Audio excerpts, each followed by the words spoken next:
दोस्तों, अमीर होना आज की इस दुनिया में सबसे बड़ी चाहत हो गई है। और जहां असली अमीरी की बात होती है तो एक नाम जिसके बिना अमीरी शब्द पूरा ही नहीं होता, वो है मुकेश अमीर अंबानी। एक ऐसे गुजराती जो लगातार 10 सालों से भारत के सबसे अमीर आदमी हैं और इसी डेफिनेशन में बदलाव करते हुए उन्होंने खुद को एशिया का सबसे अमीर इंसान बना लिया, जिसके लिए उन्होंने अली बाबा के जैक मा को पीछे छोड़ दिया है।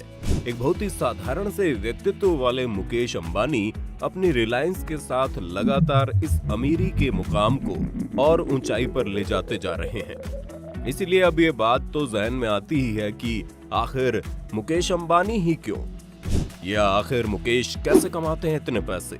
आज की इस वीडियो में हम आपको यही बताएंगे। मुकेश अंबानी के पिता धीरू भाई अंबानी बचपन में भारत में पेट्रोल पंप पर पेट्रोल भरने का काम किया करते थे।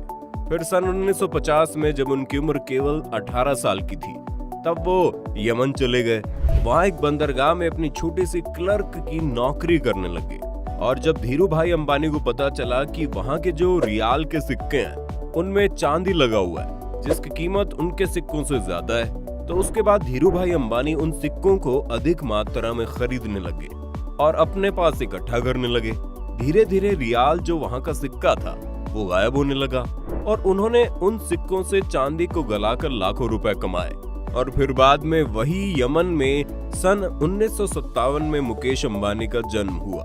तब इनका परिवार इतना अमीर नहीं हुआ करता था और तब ये अपने परिवार के साथ 2 रूम के घर में रहा करते थे। इनके पिता अपना बिजनेस करना चाहते थे, इसलिए ये यमन छोड़कर 1958 में भारत वापस लौट आए। भारत आकर धीरू भाई अंबानी ने कपड़े और मसाले का बिजनेस शुरू किया। शुरुआत में धीरू भाई ने कपड़े के प्रोडक्शन से शुरू किया और उस धागे की सप्लाई करने लगे जिसके कपड़े बनाने वाली कंपनी को जरूरत होती थी। इसके बाद में धीरू भाई ने खुद ही कपड़े बनाना शुरू कर दिया और 1966 में उन्होंने अपनी पहली फैक्ट्री शुरू की और कंपनी का नाम रखा विमल। धीरू भाई की कंपनी सफल रही और विमल एक बहुत बड़ा ब्रांड बन गया। लेकिन फिर भी मुकेश अंबानी की स्कूल लाइफ एक मिडिल क्लास फैमिली में ही बीती थी।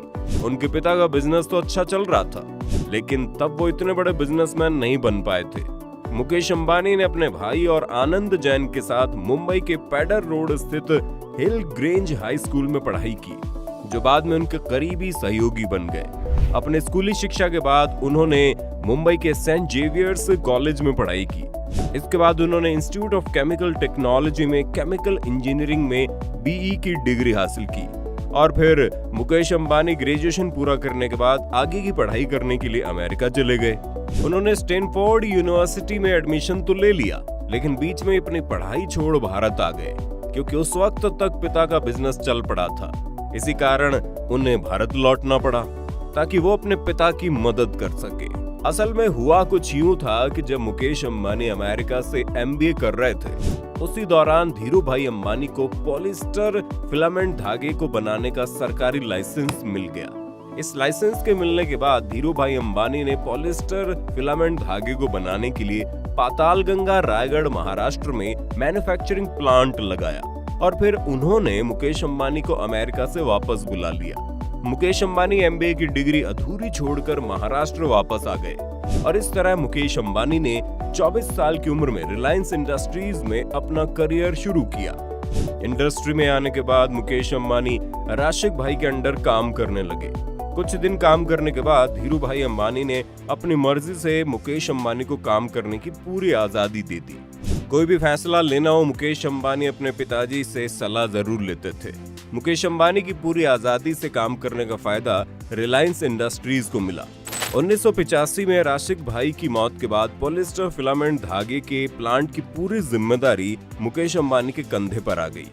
उन्होंने इस जिम्मेदारी को बखूबी संभाल लिया। 1986 में अंबानी परिवार को एक बड़ा झटका तब लगा जब धीरू भाई अंबानी को ब्रेन स्ट्रोक से गुजरना पड़ा और सारी जिम्मेदारी मुकेश और उनके भाई अनिल के कंधों पर आ गई। लेकिन दोनों भाइयों ने इस जिम्मेदारी को काफी अच्छे से निभाया। ब्रेन स्ट्रोक के बाद धीरू भाई अंबानी बच तो गए, लेकिन उनके दाएं हाथ ने काम करना बंद कर दिया और उसके बाद मुकेश अंबानी अपने पिता के दाएं हाथ बन गए। मुकेश अंबानी ने न केवल अपने पिताजी के बिजनेस को संभाला, बल्कि रिलायंस इंडस्ट्री में बहुत सारे नए बिजनेस प्लान लेकर आए, जिसकी वजह से रिलायंस इंडस्ट्रीज आगे की ओर बढ़ती गई। 1991 में मुकेश अंबानी ने पेट्रोकेमिकल प्लांट स्थापित किया। 1995 में कंपनी ने रिलायंस टेलीकॉम की शुरुआत की। 1998 में अंबानी ने लोगों की जरूरतों को समझते हुए एलपीजी के फील्ड में कदम रखा और रिलायंस गैस के नाम से रसोई गैस बनाने की कंपनी बना दी। ऐसे ही काम करते करते सफलता मिलते मिलते रिलायंस इंडस्ट्रीज की संपत्ति भी लगातार बढ़ती गई। लेकिन फिर साल आता है 2002, जिसमें धीरूभाई अंबानी की ब्रेन स्ट्रोक की वजह से मौत हो गई। पिता की मौत के बाद दोनों भाइयों में संपत्ति को लेकर भारी विवाद हो गया। इन दोनों के विवाद से कंपनी को बहुत ज्यादा नुकसान झेलना पड़ा।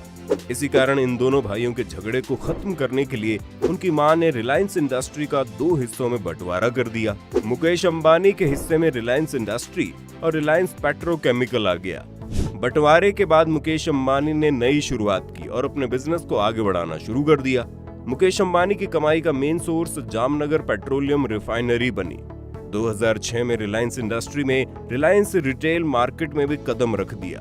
रिलायंस रिटेल ब्रांड नाम के अंदर पूरे देश में शॉपिंग सेंटर शुरू किया, जिसमें रिलायंस फ्रेश स्टोर काफी मशहूर हुआ। आज इसका करीब 1500 से ज्यादा स्टोर पूरे भारत में है और इसका main source Reliance fresh, Reliance trends, Reliance digital, Reliance footprint है।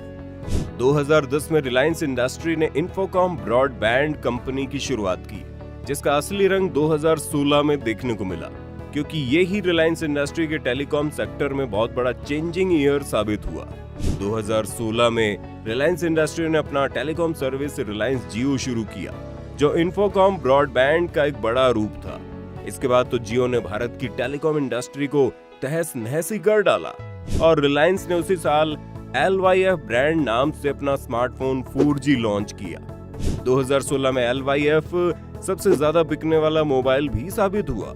रिलायंस जियो टेलीकॉम सेक्टर में आते ही उसने बाजार को पूरी तरह से बदल दिया और देखते ही देखते बाकी सभी टेलीकॉम कंपनियों के मुकाबले सबसे ज्यादा कस्टमर रिलायंस जियो के बन गए और 3 साल में जियो टेलीकॉम की नंबर 1 कंपनी बन गई और जियो ने 35 करोड़ से ज्यादा कस्टमर बना लिए। 2019 में जियो ने लगभग 11,679 करोड़ रुपए का इनकम जनरेट किया। इसके बाद रिलायंस इंडस्ट्री ने 2020 में जियो मार्ट को भारत के 200 शहरों में लॉन्च किया। रिलायंस इंडस्ट्रीज मीडिया, फिल्म और म्यूजिक इंडस्ट्री में भी एक्टिव है। मीडिया में रिलायंस इंडस्ट्री के पास नेटवर्क 18 है। इतना सब कुछ करने के पीछे अगर किसी इंसान का दिमाग था तो वो सिर्फ मुकेश अंबानी ही थे और आज वो अपने इन्हीं सारे एक्सपेरिमेंट्स और नए तरीके के बिजनेस के कारण ही इतने पैसे कमा पाते हैं। और अपने साथ ही साथ रिलायंस इंडस्ट्री ने 2,36,000 लोगों को जॉब भी दे दी है। आज शायद ऐसा कोई फील्ड है जिसमें रिलायंस इंडस्ट्री नहीं है। रिलायंस इंडस्ट्री के कुल शेयर की बात करें तो आज अंबानी परिवार के पास इसका सिर्फ 46.32% हिस्सेदारी है और बाकी 53.68 हिस्सेदारी दूसरे शेयर होल्डर्स के नाम है। लेकिन मेजर शेयर होल्डर होने के नाते इसके मालिक अंबानी ही हैं, जिनकी नेटवर्थ अब 8,770 करोड़ डॉलर से भी ज्यादा हो चुकी है। आपको क्या लगता है आने वाले समय में कोई मुकेश अंबानी को पीछे कर